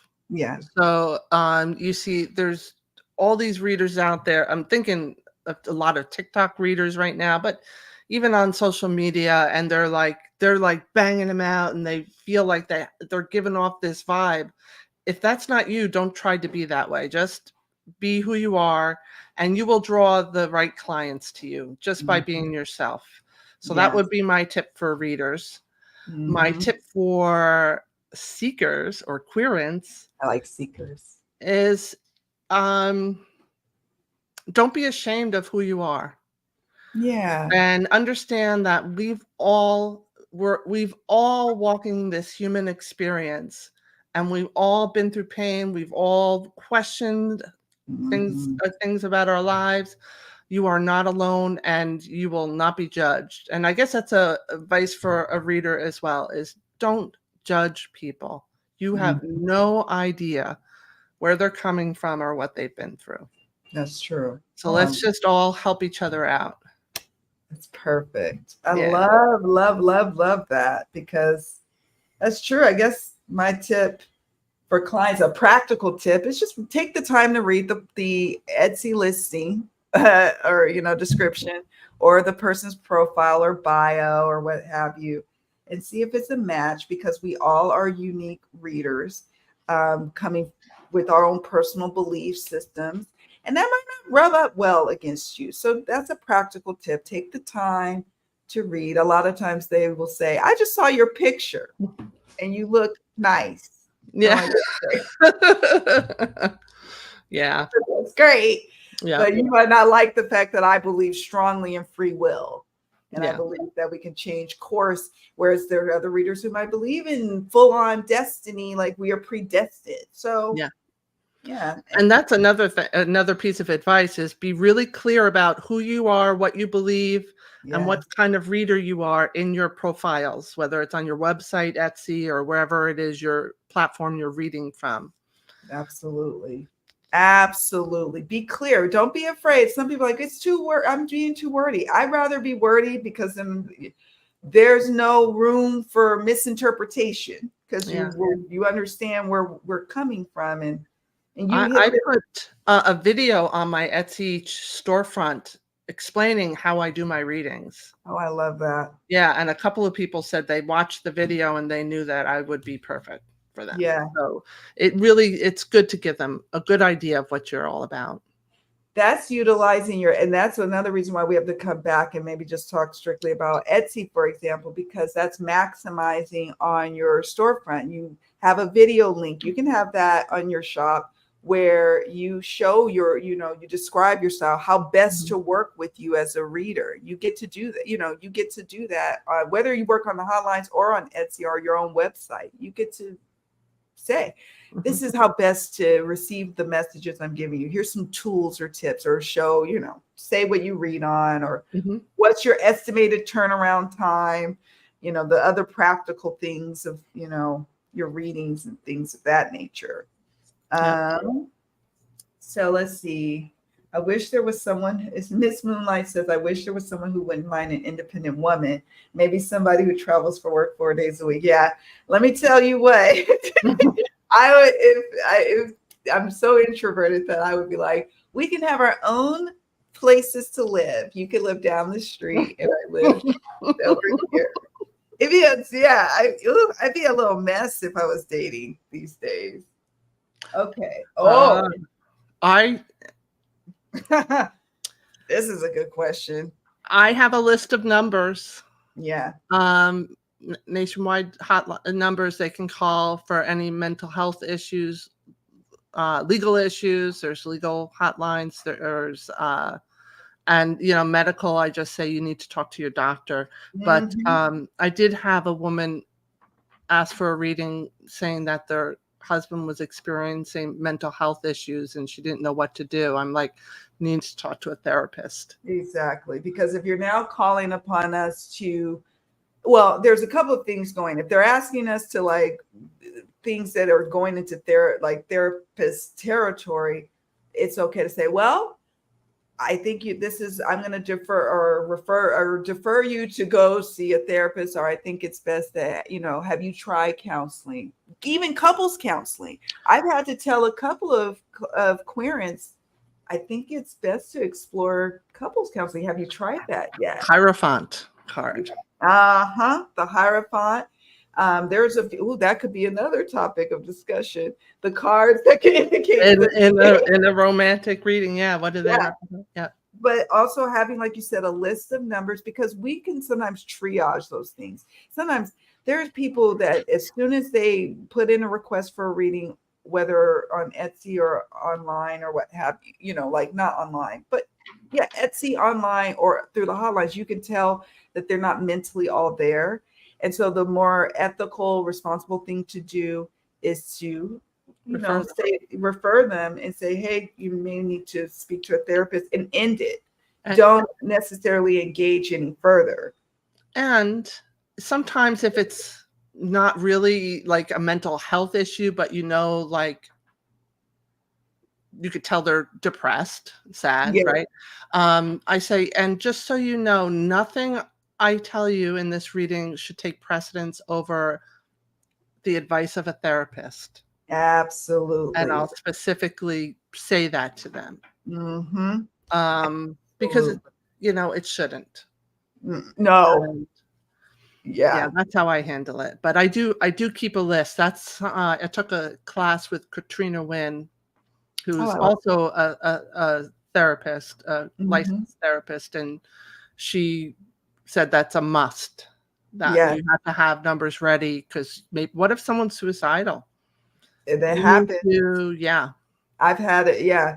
And on the hotlines, they have links. And it depends on the country. Like sometimes it's like with the hotlines, you could be reading for people around the world. So they have like the major like countries that probably are always buying, like US, UK, I think Australia, but it is, if you are running your Etsy shop or your own business, it is important, like what Amy is doing, what you do, and keep a list and keep it active and keep it ready, because oftentimes we are triage. I'll have a querent ask me, well, I'm really not feeling well. Do you think I'm going to, be better? You need to go see a doctor. Anything that can be diagnosed by a doctor or a therapist, or, I'm not going to go there, Yeah. So, yeah. So, hello, Anna. Thank you for joining us. And Tony, Midsummer Blessings. Hey. Oh, it's midnight here. Well, I'm glad you made it. Thank you for making it. Do the hotlines take a lot of your profits? They do, but if you set your price right by your minutes, you will do very well. Like there are people who make a lot of money. Six figures on the hotlines. And I'm not mad at them. That's why I'm okay asking $15 for one question on Etsy, because absolutely they're making a lot more than that on the hotlines for the amount of time I'm putting into my readings. So absolutely. And so that is a good question. And the thing is, and if you're on solely the hotlines and you don't feel like advertising, or you're not in a space right now to run an Etsy shop or run your own tarot reading business, maybe starting out with the hotlines is where it's at, because they are advertising. They're putting your profile out, and they're bringing in the customers. You don't have to do anything but turn on your little light, as we call it. Turn your light on. Cause people coming in. Get some practice. Exactly. Get some practice. That's how it starts. I started in a coffee house with a tip jar. Oh yeah. People give me, or sometimes I do it for a cup of coffee. And I just got practice. And it gives you that practice. It gives you the confidence.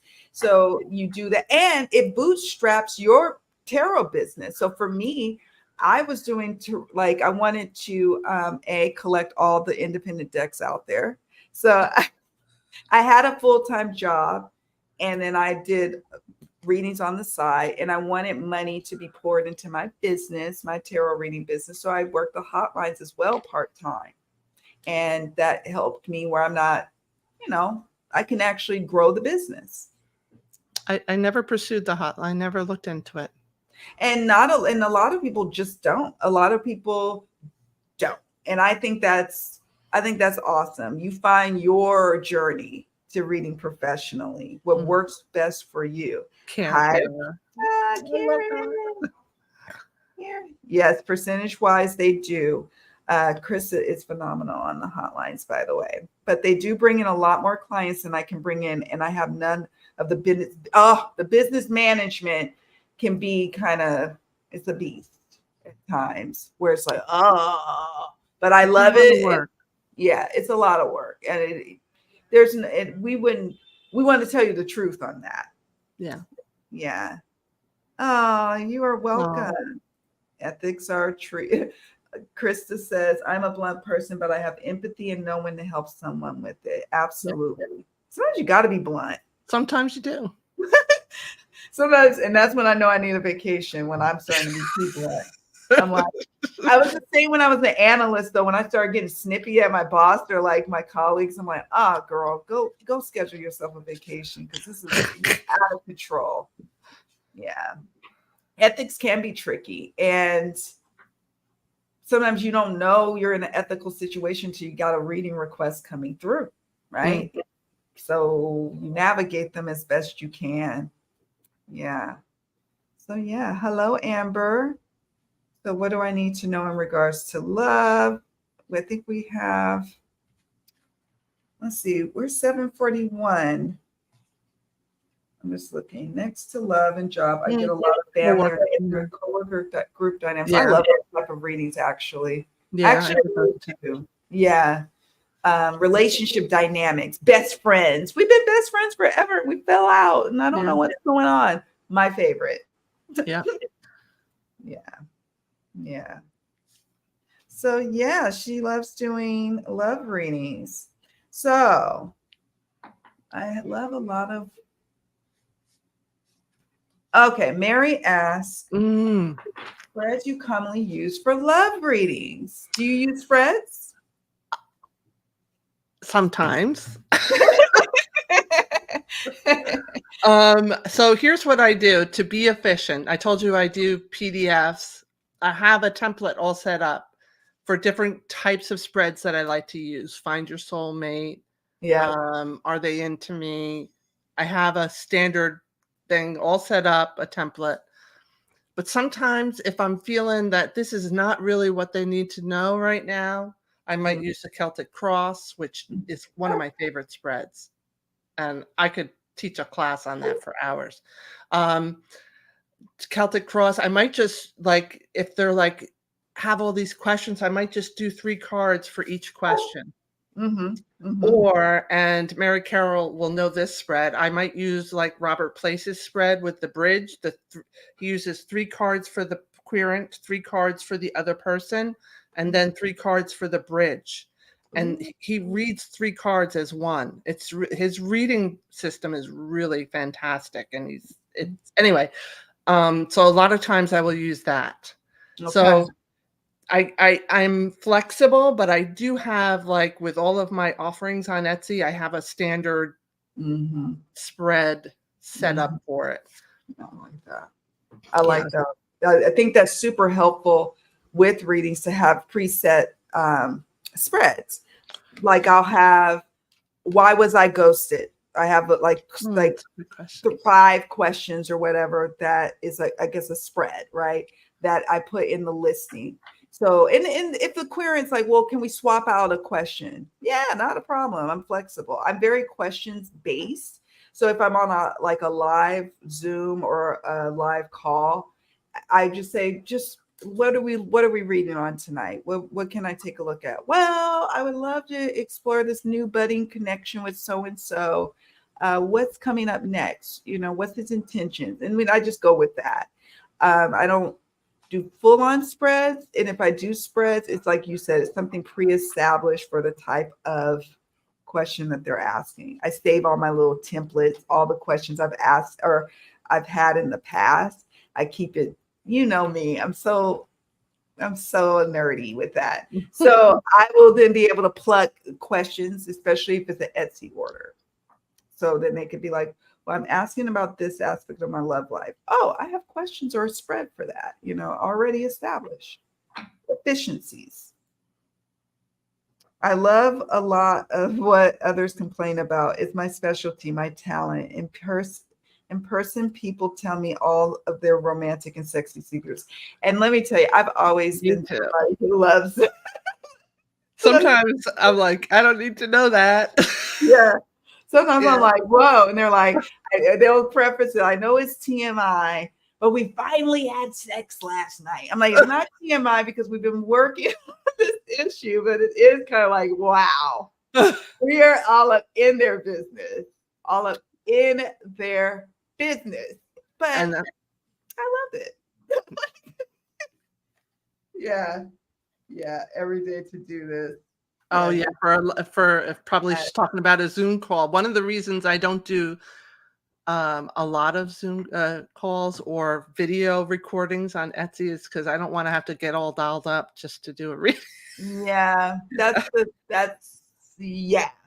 I charge a bit higher for like on my Etsy shop for the Zoom because of all the variety of reasons of that.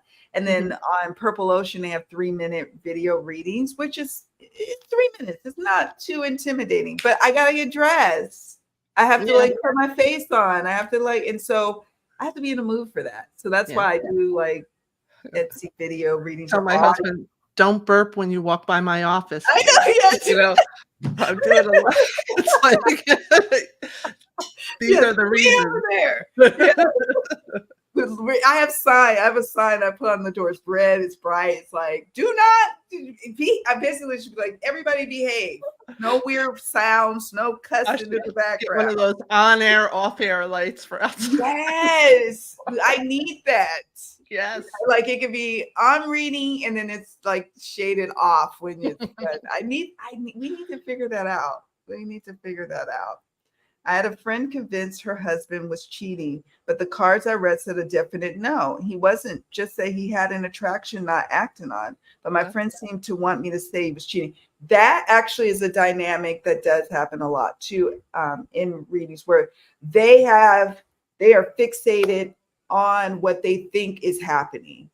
And yeah, sometimes we have to be the lone voice of reason in the whole mix, right? Like, no, I'm not seeing it. I'm not seeing it in the cards. I'm not into it. I don't pick up on that. If I'm wrong, I'm wrong, but I don't see it. You know, that does happen though. I've gotten that. Yeah. Yeah. So yeah. Let's see. That's my feeling on love. Now he needs to love me for who I am, and I've been healing for 10 years now. Exactly. Yeah. Like you got to get in where you fit in if you're gonna be with me. Like that is what has to happen. Oh, thank you. Sorry, I'm just getting through. I think we're almost with the right question. Ladies, do you handle querents that may come in with negative energy or entities? Well, sometimes we don't know that until we're in the midst of the reading. How about you, Amy? Querents that may have. do. So I'm definitely I'm an energy reader. I'm a Reiki healer. I read energy. There's some querents I've gotten where not so much like a negative, but a darkness, like Yeah. but almost like not a darkness as in evil, a darkness as in a emptiness that needs to be filled with light. Yeah. It's the Very only way I can. Yeah. And they're the ones I know. They're the ones I know I had to treat with kid gloves. But what I do, Adam, is I have a ritual before I do readings. I start the day with the chakra cleansing meditation, and then self Reiki, and I have cleanse my office as well. But before a reading, I set the intention and I tell the universe to surround me with love and light, let no evil in. So and that I'm getting goosebumps again. That statement makes it so. Yeah. So it's like a protection, if you will, that there's nothing evil going to come into this reading, or negative. Right. Because even negative people need our help, because there's a reason they're there, and it's because they probably need a lot more help than we can give them. But I've never felt like negative so strong that I'd be like, I need to not be near this person. I've never encountered it that strong. Exactly. Myself, personally. Exactly.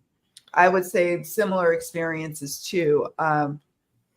In entities and things of that nature, maybe I'm just not at that vibration to really pick up on it. And it maybe just not none the wiser. I do the protective measures each day as similar to what you do, Amy. And I don't, and I also feel like it's more of a rare thing where people have like real true attachments, like, spiritual, like negative entities, ghosts and things. So I don't know, but even negative leaning people or highly depressed people, like you said, sometimes we might be what opens a crack a little into their life and make them a little happier. If they're constantly negative and nagging all the time, maybe there's something we say that shows them there's something to be positive about in their existence. So, but maybe not so much love readings. I don't really encounter it. But I will say this. I am able to pick up when people are not, I don't want to use the word curse, but when, like, I was dealing with a lady who was cheating with, or a man was cheating with this lady, and she was coming to me for readings, and his wife, I think, knew about it. And I think she was sending some kind of dark energy towards the querent or the client. And I was able to see that in the cards and pick up on, like, oh yeah, she wishes yo behind is gone. And she said, I don't even know, she may even be like doing something dark, spell work or something. So I could pick up on that, but yeah. Oh, hello, Donna. Welcome. Oh, hi, Donna. We are so happy you're here. Our friends are here. Yes, that's really good advice, Amy. These days, especially, there will likely be people in need of other help, for sure. For sure. 6 figures. Yep. Yes. People living large. I'm not there yet, trust me, but the goal is by the time I retire. Yes. Yes. Yes. We will commit as so. I set it out to the universe. I set my intention. Exactly. And you know what? I believe when you say that and you believe that and you send that intention out there, it's already done. Yep. And it's the universe is in motion, making it happen. Conspiring for your highest and greatest good, right? Amen. And I set the intention, like, because this is my earnings, I set the intention that I have a daily goal, ideally, that I'd like to hit, and a weekly goal and a monthly goal. And not like 9 times out of 10, I hit it. And it's thanks to the hotlines that comes in and bridges that gap. Where, I'm having a busy month with Etsy. Maybe I need to do the hotlines. I love it too. Because it is like what Krista, Auntie K says sometimes, it's one and done. Boom. Next you get a reading, you turn it off, and you don't do it for a little while. You get a break, but you get that money. And you don't have to deal with accounting issues and all the things that come with running your own business. I'm a numbers nerd, degree in accounting. Oh gosh, yeah. I have my P&L Excel all formulated out. I don't need no accountant. I love it. I love it too. I live for it. It's fun stuff for some of us. Oh, I learned a lot. Please do more programs. Got to run. Thanks, Mary. So to that end, we had Adam, and I think we could just pull, if you want, a card or two for Adam. And then we had Amber A. I don't know if Amber's still around. What do I need to know in regards to love? So we could do a quick pull. I'm going to actually use a larger deck because I don't think you're going to. Can you see these cards well enough if I pull from this deck? Oh, I love it. Yes, I can. I mean, I can try to make you. I'm. All right, Adam. Together. Let me see. What's Adam's question again? Adam's question is, I'd like to know, what can I do to fix my indifference about finding love? I'm super independent and can't muster the interest to date at all. Okay, I have some things coming through already, but let's just wait for the card. Sometimes I know the answer before the card comes out. All right, this is the card. 6 of Hearts, which is the 6 of Cups. Okay, let's see. It shows a girl in the middle, holding the hand. Usually it looks like two older siblings to me. And it reminds me of when and I was the youngest, where your brothers and sisters used to have to look out for you. And you always were accommodated. That's what I'm getting from this. But the message I'm getting is, why do you think you need to be fixed? There's nothing wrong with you. Yeah. Oh, I love that. Yeah. Your indifference is exactly what's going to pull someone that's going to be worthy of your love and your time to you. You don't need to be accommodated. That's what I'm getting from this card here. And that's perfect. You don't need to be accommodated. There's nothing to fix. Yeah. There's nothing to fix. There's nothing to fix. I love that. I got, well, what speaks to that is the reverse for me, the reverse 3 of Swords. There is nothing to fix. And then we got the 5 of Wands. Maybe there's some sense of inner conflict. I should be doing this. I should be doing that. That 3 of Swords reversed. Exactly. When the truth hurts versus I'm fine with this. Yeah. I can handle this. It's not killing me. And I would think like that 5 of Wands is about this inner struggle, but I'm supposed to care about this. You're right. This is what I'm supposed to be doing. When in fact, it's like, no, actually, no. If you then I got the 2 of Swords. If you feel conflicted about it, then we can explore that a bit further. But if you really are at peace with your life, are you feeling complete? And the only reason I'm saying this is because of the oracle cards I got surrender, fear, surrender to complete healing. But the key word that stands out is complete. Are you feeling complete? And then surrender to divine timing. All of this. What deck is that, Kim? It's a Hay House deck. It's Power of Surrender. Yes. What is it? Power of Surrender? Yes, Power of Surrender. All right, Amazon. Yep. Or if you catch a Hay House sale or something like that. But this is like my 3rd copy, and I love it. It says, let go of the fearful stories you are telling yourself. Stay in the moment, focus on solutions, and celebrate every baby step forward. And I keep hearing the word complete. Are you complete? If you are complete, then surrendering to divine timing. Your person will come in their own time. You don't have to do anything but be you, because you have a complete life. Perfect. Yeah. I like that. Orange, all on my own. Oh, wait. Your sister was like your mom. Oh, I had a bunch of moms too, Adam. I'm full orange, all on my own, but past relationships have been awful, which ironically made me extra independent. I've been there too. Yeah. My first relationship, my first marriage was scary, awful, scary, I was afraid he'd come to the door one day, scary with a gun. So, but again, it's when you are perfectly fine without someone that you're going to find someone. Yeah, that's true.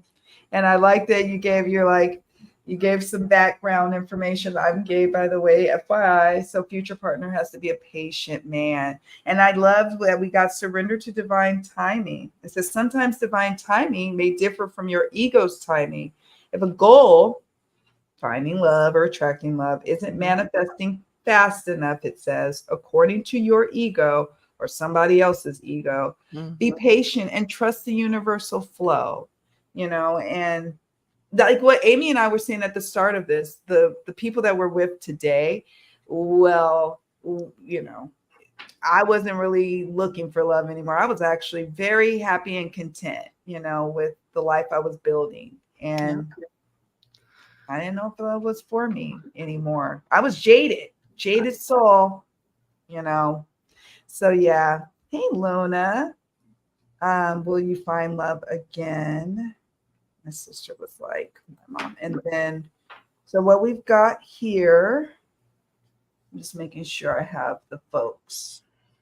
And I hope that answers. You will, I mean, if you want love, you can attract it, Adam. I think that's the I takeaway. tell that to my clients too. I'm like, Mhm. if you're looking for, if you want your soulmate, they're on their way to you right now. If you're ready, like some people say, I'm ready to date. What do I need to do? I'm like, Mhm. it's all in motion already because you said you're ready. Yep. So And you just believe in and you carry on as if as as if if it's they're already on their way. yeah, They booked the train or the plane to come just to you. waiting for it They to just land. haven't made it yet. Yeah, they just got you're waiting for them to land. Yeah. So now we have, let's see, Adam, or not Adam. So we'll do a couple more. I don't want to keep Amy here all night, but I love hanging out with you. What do I need to know in regards to love? Amber A asks. I have to just see. I got For love? Do I want to use my Super Linares? I can never just not use it. What do I need to know for love? Okay. All right. I'm going to pull from the power of surrender. Okay. Okay. All righty. You want me to go first or you want to go first? Go ahead. I'm first last time. You go ahead. Okay. So I got the Knight of Cups and I got the Star. You can see that here. I love that star. Oh my God. And then I got the moon. The moon, interestingly enough. Huh. So, what do you need to know about love? We don't know your relationship. It seems that you're on the pursuit of love after, and this is part of your healing journey. And there may still be some healing that is taking place. We're always really healing, really and truly, but some more work to be done here, going into the emotional subconscious and exploring what else needs to be healed. But love is on its way. Or if you're in a relationship, particularly this summer, you can expect for more showing of love to come your way. And it's because of the work that you're doing, the healing work that's been happening with the Star card. The wish fulfilled too. It's a lovely card. I love it. And surrender to prayer. So it says, give yourself over completely to prayer. When you pray from your heart, you will be heard throughout the universe. The answers and support will arrive. And I believe in affirmative prayer, affirming that the healing is happening. I am whole, well, perfect, and complete, just as I am. Love is here. Love, I am love.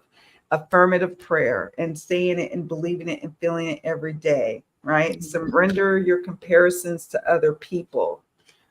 Keep your eyes trained on yourself, it says. Focus on your own strengths, attractiveness, and power.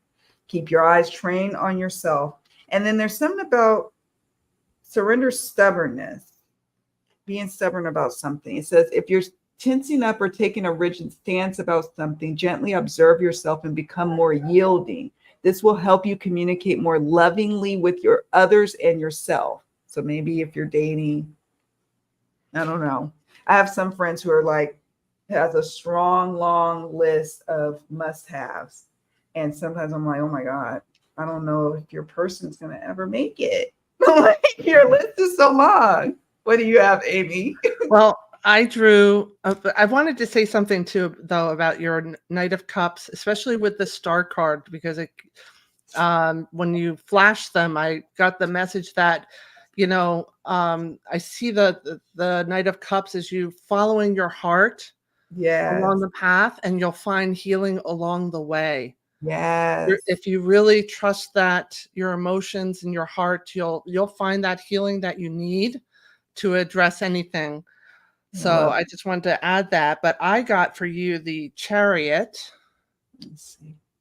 and followed by the Three of Wands reversed. Oh, I like that. And this is about, I just feel like, so you're attached to something very safe, and it's basically things are going to be stagnant until you can find a way to leave that behind, like the Chariot is going to have to do, is leave that sense of security and place where he was able to get help all the time and put yourself out there. And things are not going to move until we can do that. Yeah, that makes sense. So that makes sense. Thank you. Thank you for the question. Appreciate that. And so let's see. Does she say anything? Luna, thank you for being here. Yeah. Okay. So let's see. I would love to know how to find love again. So if you're still here, how to find love again. And then the last person we're going to read on is Althea Grace, Soul Whisperer. She wants a card. But how, let's see, I would like to know how to find love again. You can do that. Yeah. Fine. How?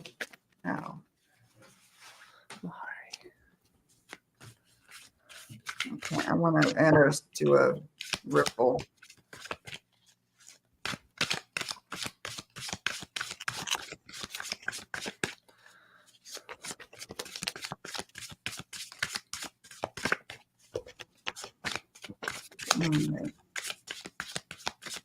Very croissant. I would like to know how to find.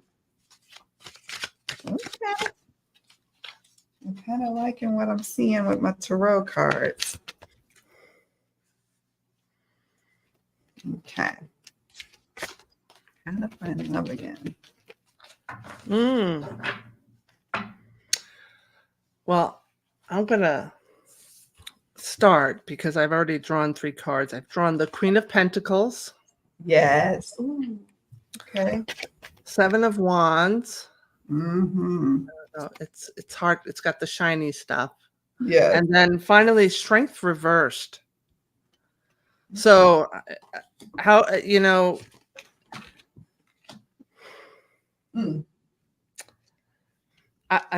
I'm feeling like you're too much trying to make everyone happy and accommodate everyone and help everyone and take care of. You want to be the caregiver. You need to start showing a little fire and standing up for who you are and your needs too. That the Strength card is saying, it reversed here to me, is saying stand up and fight for yourself. Don't always be laying down and taking it.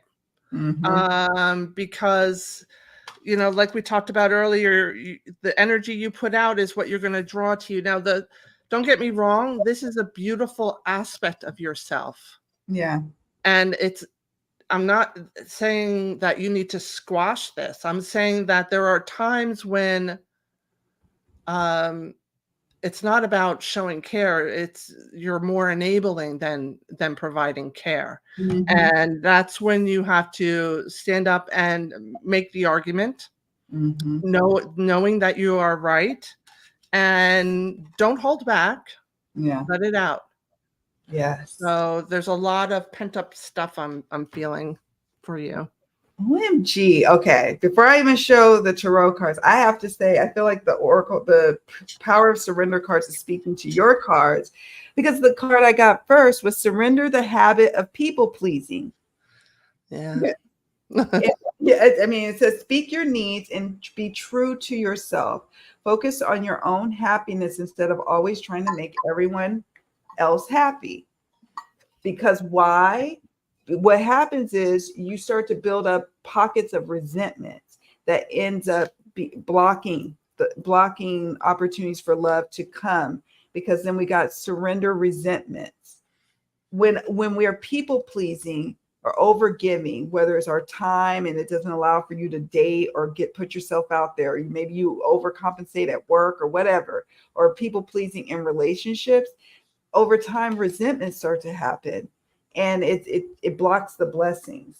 So it says, holding on to resentments only poisons you. Try to forgive others for their shortcomings and keep moving forward toward positive situations in your life. But I just was like, wow, your card, this spoke right to that. And then my tarot cards, it says here, the High Priestess and the Empress. This is, to me, this season for you is about tapping into the essence of your, I don't know, womanliness. I don't know how to say your, the women, like with mystique of it all, like like put yourself out there, but really just feel beautiful in your own skin. Go out. One of the things that came up here was get away. And then I got airplane. It's time to get out and about, and just, even if you're not meeting someone out and about, it raises your vibration up and makes you highly attractive. Also, keep an air of mystery when you do meet someone. Keep it, the High Priestess is about keeping that air of mystery to yourself and not sharing everything, and taking a risk. New adventure, the key word, putting yourself out there, key phrase. And when you take a risk, you oftentimes will get gains from taking that risk. So, and chapel, that goes with the High Priestess. Maybe, I don't know, meeting someone at a spiritual place. I don't know. Oh my goodness. So, oh my goodness. How are you doing, Amy? I'm good. Let's see. I get in trouble for standing up for yourself. And so I don't know if you mean like somebody is persecuting you for standing up for yourself, or you get in trouble from yourself and how you view it. But it's a thing. It's hard. It can be hard to stand up for ourselves, but it's exactly what's needed to get yourself ready for love to come in. Yay, we're still here. Let's see, that strength reverse. Let's see what Luna says. That strength reverse feels like no longer staying silent about what you truly desire. Exactly. Yes. Exactly. Oh, really? With Well, this is the confirmation. I can't, I mean, I don't know how more clear it gets. Right. So there's that. Yay. And you just never know. Sometimes you come back from a vacation and you just feel all sorts of good and emboldened to stand up for yourself. You've got that good juju. So, all right, we're going to pull a card for our friend Althea Grace, and then we'll get to Jasmine. And then Jasmine, thank you so much. I'm going to share a little something with my friend Amy here. So yeah, so we'll do Althea Grace. We're going to pull a card for you.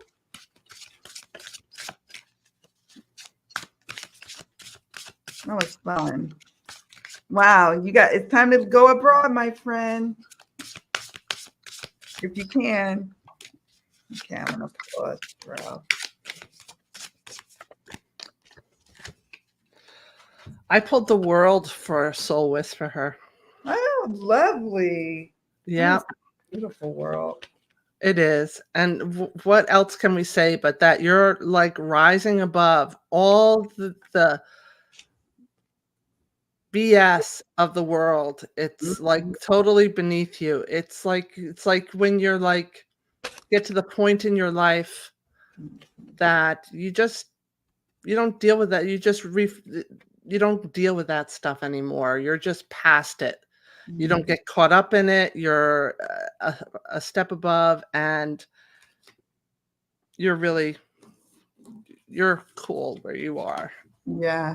Yeah. And she lives abroad too. So it's kind of cool. I won't say where she's at, but it's so cool that like that card came up for her. And I'm like, oh, the world. I got two jumped. I got the Hermit.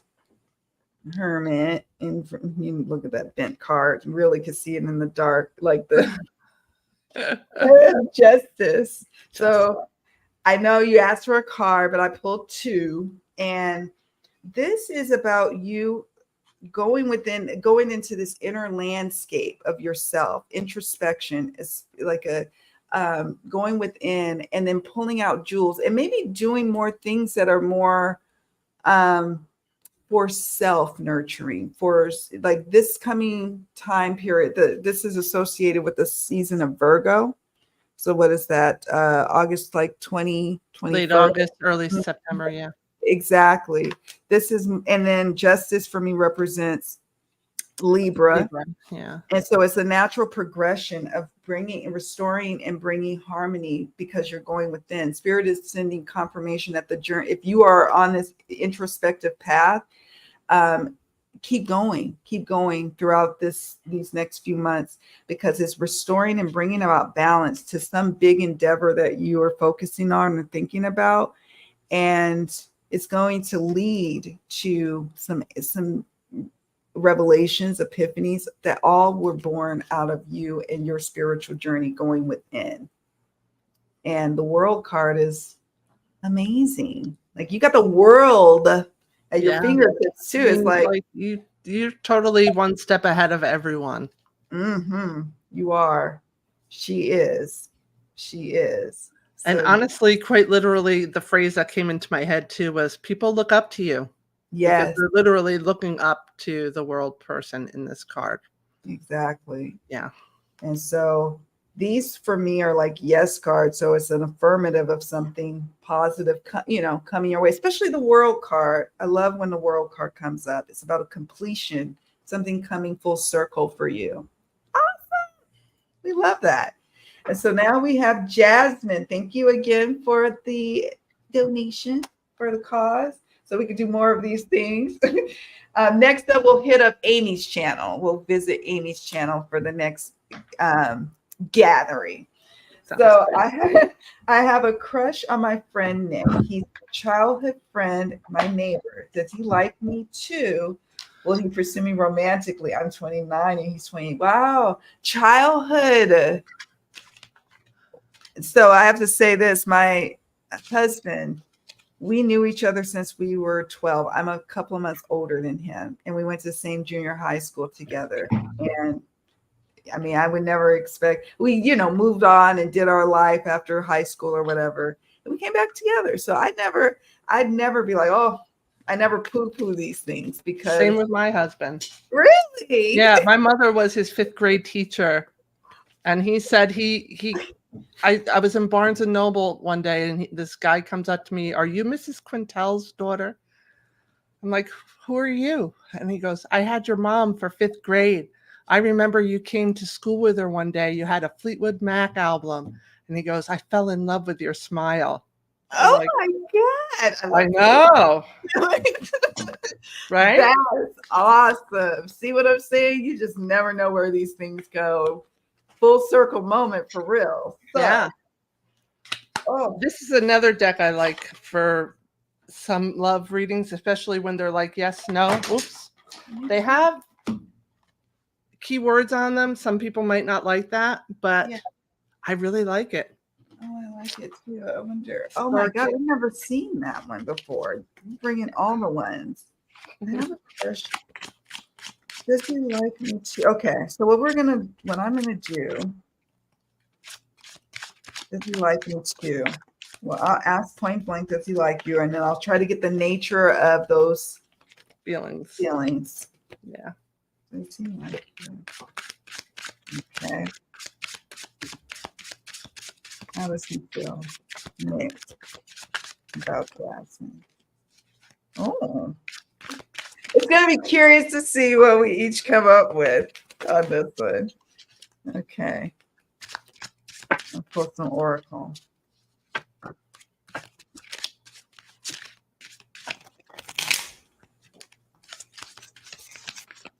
And I'm going to ask, will he pursue you romantically? Okay. And an oracle or two.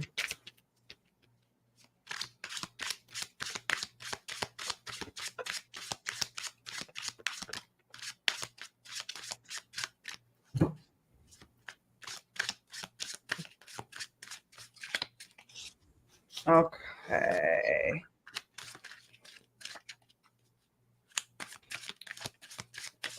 How interesting.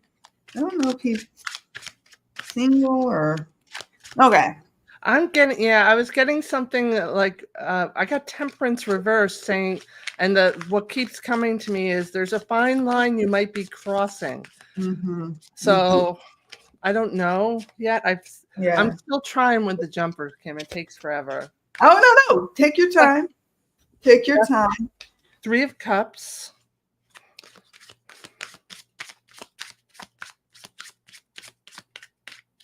And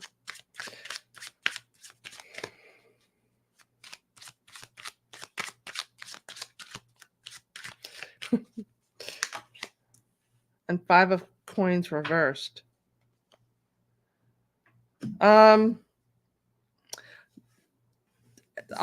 So here is Temperance reversed. I'm feeling like there is some kind of imbalance here, that there is a fine line, that it could go either way, simply because it's reversed. And in this particular image, that's what came up. Now, the 3 of Cups normally is pretty positive. However, I see 1 man and 2 women. And it's anyone's game here. So then I get the 5 of Coins reversed, and I think that there is a chance that someone might get dumped in order to start something else. So what I would give, especially if you ordered a reading from me, I'm much more detailed, but we're on a live channel here. I would say there's a good chance that he might have some feelings for another person as well right now, but that he could, and he's going to pick one of you. He's going to pick one of you. Oh, you're on mute, Kim. There we go. Okay, and let me do this. Get back. Okay. So you wanted to know, and that all resonates, and especially with the oracle cards I got, what Amy said. So the tarot card I got, does he like me too? So I did get the 9 of Cups, which is an affirmative of yes, he does like you too. And if you're wondering, like in the romantic variety, it to me, it feels like, yes, there are times when it does delve into romantic, but with the 9, there's almost like this sense of not allowing himself to have gone there or go beyond, how do I say, beyond maybe the friend zone. But yeah, there has been romantic feelings, and the nature of those feelings is embodied in the Queen of Cups. It's a bit of it's romantic love at times. It's also the feelings of, you both have known each other a long time in probably different intimate ways than he has with other people, which is cool. Mm-hmm. But then we ask the question, will he pursue you romantically? Yes, but the oracle cards are going to speak to, there's something getting in the way of that. And that touches probably on with Amy, but he will. This is a yes card, but Pentacles is the slowest moving energy. Yeah. It take years. Now, maybe it has been years since you both have had moments of romantic feelings. Then we got breakup and heartstrings. So that's why I was like, that's interesting. We have heartstrings. Okay, breakup. I don't know if someone needs, like you said, someone needs to break up or someone needs to break off one connection in order for this thing to blossom and happen. And scrutiny. And moving. I'd have to sit with that a little bit longer with these oracle cards, but it does tie into what you were saying about there's some sort of somebody being tethered to someone else or something else or something that would prevent it. Yeah.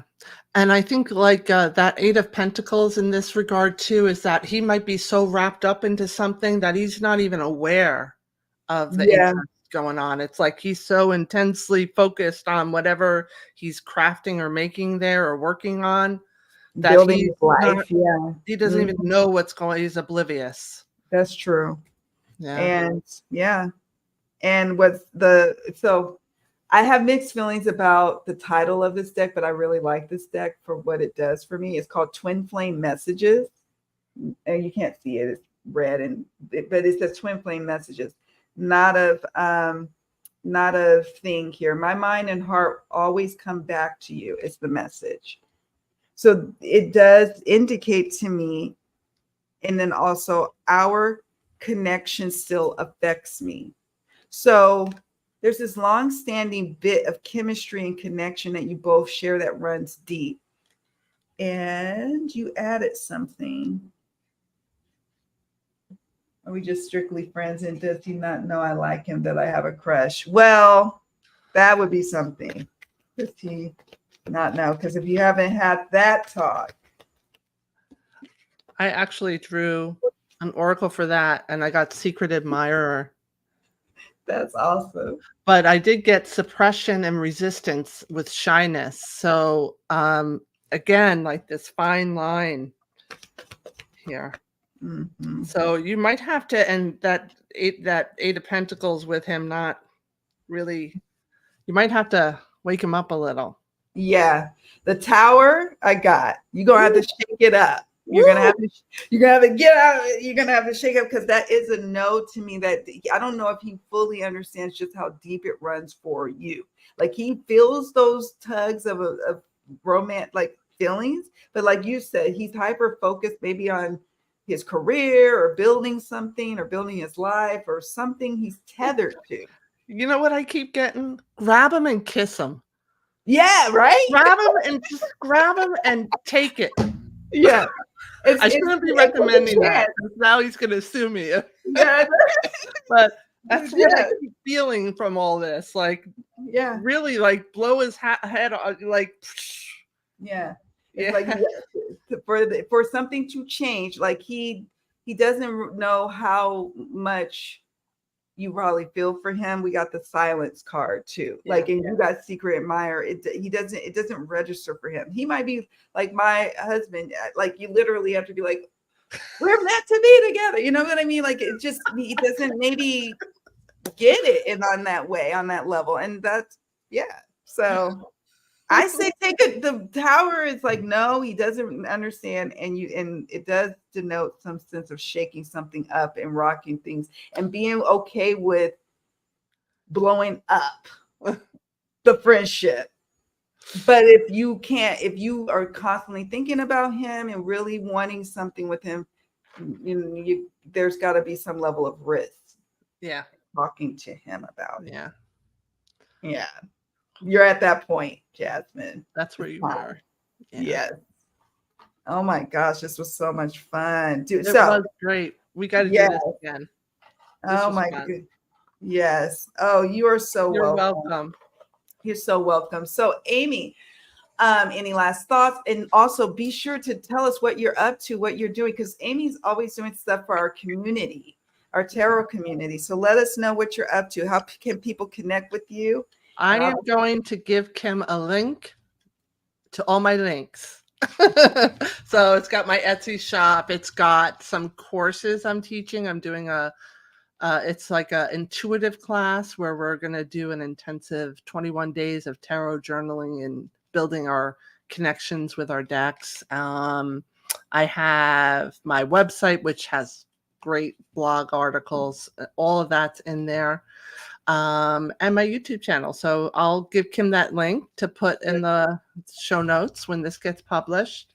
Yes. But Hudson Valley Tarot is how you can find me. If you Google it, you'll find me. Yes, absolutely. I've already put her website there, her channel name, but she's going to give me the links to, or the link to her links. Mm-hmm. And Luna, that's right. I hear John Legend's song, Give Me the Green Light. That's what we were saying, Jess. Perfect song. Yes. Sometimes I get messages from spirits in as a song. Me too. I love it too. Oh God, I love it. Yes. So So I just said to myself, go smack the. See, we're all intuitively vibing together. We get it.